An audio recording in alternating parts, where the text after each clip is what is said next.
জমি মাফিয়া মামলায় 4 বরজলা মন্ডল অফিসের আইটি সেল ইনচার্জ গ্রেফতার। মুখে কুলুপ পুলিশের।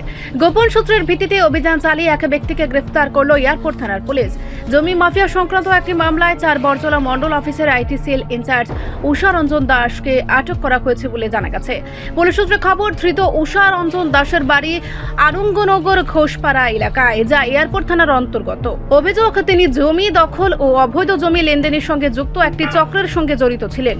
গোপন তথ্যের ভিত্তিতে অভিযান চালিয়ে তাকে গ্রেফতার করা হয়। এই ঘটনায় এয়ারপোর্ট থানায় একটি মামলা দায়ের করা হয়েছে, যার নম্বর 5/2026। গ্রেফতারের পর সোমবার ধৃতকে আদালতে তোলা হলে জিজ্ঞাসাবাদের স্বার্থে পুলিশ রিমান্ডের আবেদন জানানো হয়।